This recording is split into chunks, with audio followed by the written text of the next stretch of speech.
Hideo Kojima is an anomaly within the games industry and is arguably insane. His legendary and well-documented work on the Metal Gear Solid series has made him a household name and earned him much fandom and critical acclaim over the course of the past 3 decades. In that time, he's also earned himself a reputation for developing games with unique gameplay mechanics, elaborate overarching plots that tackle some heavy themes, and some of the most surreal and offbeat moments in gaming history. What are you... What the... You're a man? But as with all things in life, his games have also garnered their fair share of criticisms. While Metal Gear Solid can surely be described as an inventive classic that redefined how stories are told within the context of a video game, it can also be argued that it is nothing more than a series featuring overblown, rambling cutscenes, a distinct lack of actual gameplay, and an incomprehensible lore that borders on the masturbatory. Who are the Patriots? Who are the Patriots? Patriots. The Lale Lule Lo. Are you with Foxhound too?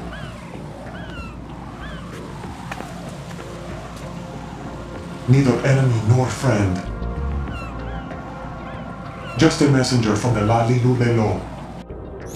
I hear it's amazing when the famous purple stuffed worm in Flapjaw Space with the tuning fork does a raw blink on Harry Carey Rock. I need scissors. 61. His games really aren't for everyone, and I guess it just depends what side of the fence you find yourself on. I for one adore the Metal Gear Solid series, and I would go as far to cite Metal Gear Solid 3 as my all-time favourite game. I mean, the stories, the characters, the setting, the gameplay, the minute attention to detail, the goddamn soundtrack.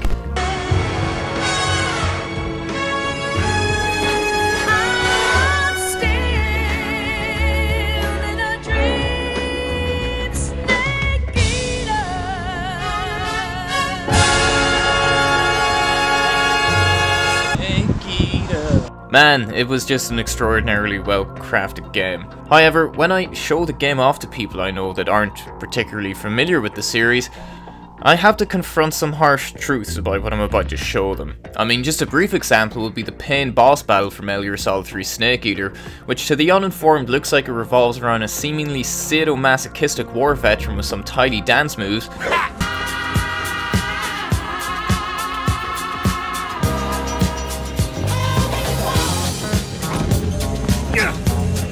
It was the ability to control hornets of will, which naturally enables him to shoot bullet bees out of his mouth and presumably arse directly at her hero. And see, it is a little mental, and if that was your first taste of Metal Gear, I'm sorry.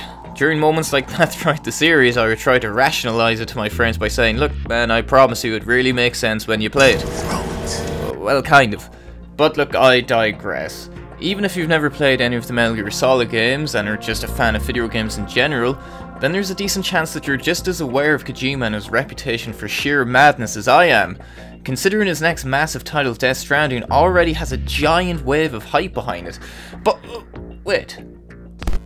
Isn't that a little bit weird? The fact that I and possibly you are so aware of who the supposed mastermind behind the Metal Gear Solid series is? And perhaps most perplexing of all, how does a game like Death Stranding, which has shown a handful of vague, convoluted trailers and fuck-all gameplay footage in the 2 years since its announcement, have such a massive hoopla surrounding its release? To even answer these questions I'm asking myself, I'm going to have to go all the way back to 2004.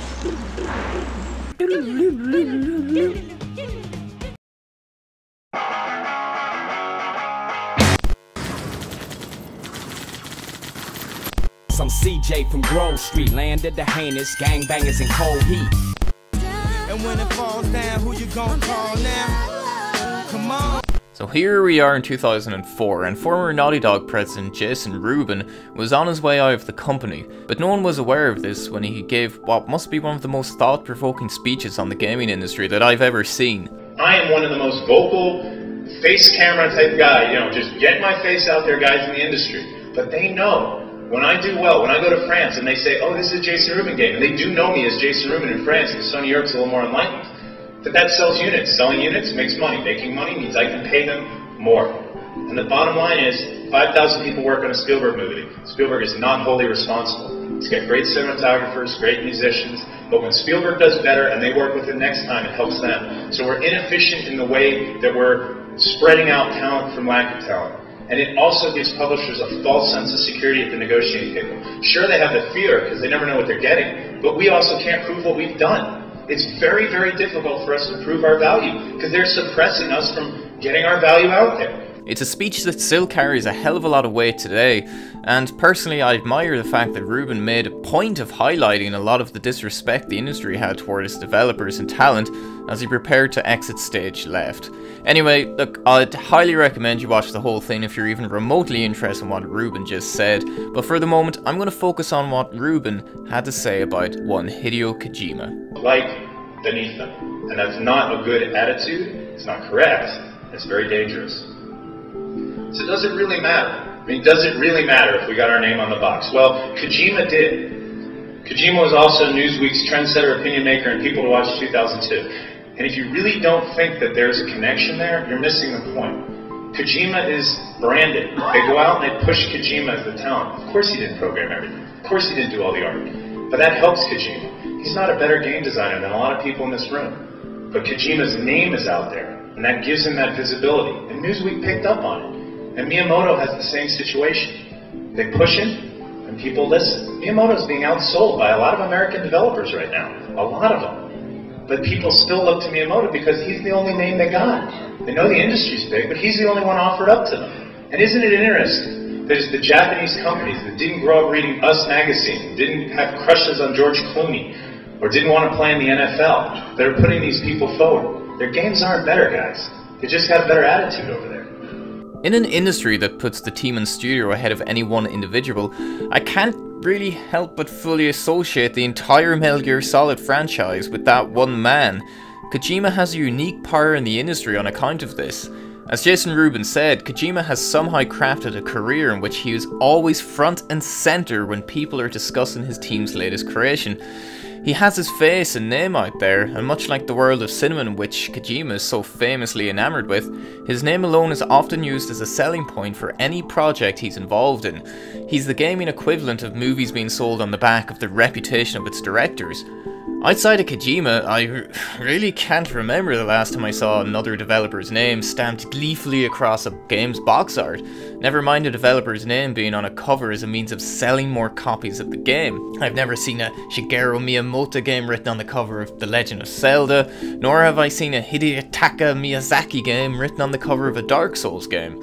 Metal Gear Solid is one of the most beloved game series of all time, but to fans, Kojima is much the face of it as Solid Snake, or Big Boss. And given all of the abnormal attention that surrounds someone like Kojima and the sheer hype his games generate, it's no wonder he's often referred to as the one true auteur of the games industry. Auteurism is a term that's used almost exclusively in cinema. An auteur is a filmmaker or director whose personal individual production style and creative flair gives his or her films a distinctive, unique feel. Any director who falls into this category usually has complete control over the creative elements of producing a film. Perhaps the most famous directors working today that often find themselves classified as auteurs would be Wes Anderson and Quentin Tarantino. Both men craft films that always have an unmistakable signature, whether that be born out of methodical, precise camera work and colour schemes a la Wes Anderson, or nuanced, stylized dialogue that's closely associated with Tarantino's body of work. You know what they call a quarter pounder with cheese in Paris? They don't call it a quarter pounder with cheese? Oh man, they got the metric system. They wouldn't know what the fuck a quarter pounder is. And what do they call it? They call it Royale with cheese. Royale with cheese. The more you watch of their respective works, the more you realise that no one else really could have made their movies. Somebody could have tried, but that would be like me trying to sculpt the statue of David. It just simply wouldn't be the same. Film is art, and these aren't really directors. They are auteurs. They are artists.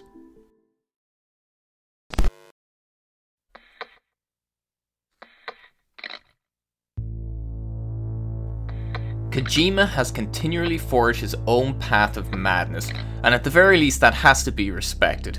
He treats the medium as an art form and refuses to stay within the box that defines just what a video game is and can be. Sure, this often leads down to a path of divisive niche games, but in an industry becoming ever more money driven, he remains dead set on continuing down that path that many are scared to go.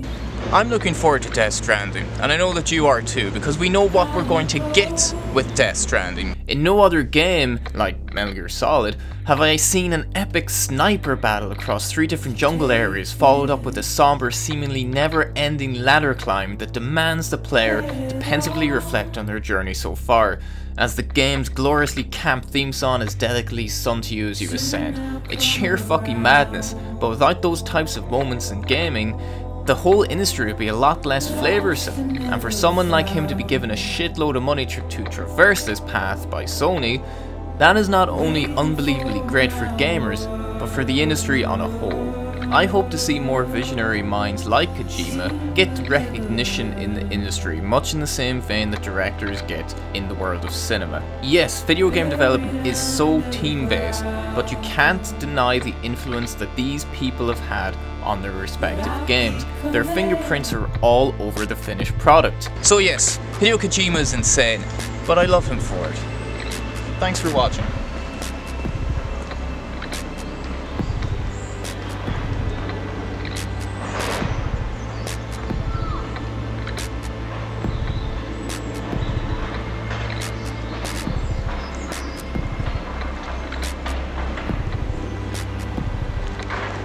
Oh, you will. And a £5 in the post. Just a £5.